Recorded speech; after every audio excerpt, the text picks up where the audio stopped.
की मुद्रा। दलित मुस्लिम की राजनीति करने वाले असदुद्दीन ओवैसी ने बिहार चुनाव में नई रणनीति के साथ मैदान में उतरे। जय भीम जय मीम वाले ओवैसी की पहचान वैसे तो मुस्लिमों के नेता के तौर पर है, लेकिन अपनी छवि के विपरीत ओवैसी ने बिहार चुनाव में 2 हिंदुओं को भी चुनावी मैदान में उतार दिया। दरअसल बिहार में 3 चरणों में चुनाव हो रहा है। पहले चरण में जहां 71 सीटों पर चुनाव होगा, वहीं दूसरे चरण में 91 विधानसभा सीटों पर वोट डाले जाएंगे। ऐसे में एआईएमआईएम चीफ असदुद्दीन ओवैसी ने दूसरे चरण के लिए मंगलवार को 3 उम्मीदवारों का ऐलान कर दिया। इनमें एक मुस्लिम, एक यादव और एक दलित उम्मीदवार। हैदराबाद से सांसद असदुद्दीन ओवैसी ने मंगलवार को ही ट्वीट कर कहा कि बिहार चुनाव के दूसरे चरण में मजलिस 3 सीटों पर चुनाव लड़ेगी। साहेबपुर कमार गोरेलाल यादव, साहेबगंज मोहम्मद मुकीम, फुलवारी शरीफ कुमारी प्रतिभा। मेरा आपसे अनुरोध है कि आप अपनी आजाद सियासी आवाज को मजबूत करें। अपनी सुरक्षा और सम्मान के लिए सिर्फ पतंग के निशान को वोट दें। ओवैसी के उम्मीदवारों पर क्या बोली पब्लिक?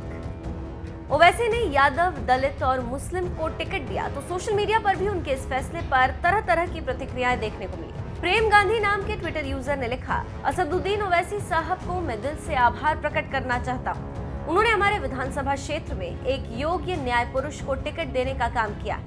गोरेलाल यादव जी को जीत की अग्रिम बधाई।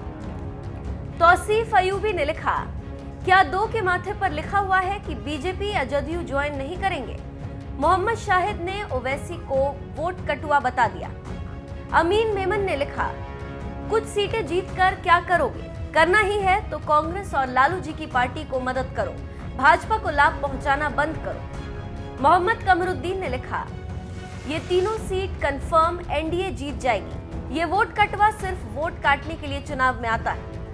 बिहार चुनाव लड़ने आए ओवैसी को मुस्लिमों का ही समर्थन नहीं मिलता दिख रहा।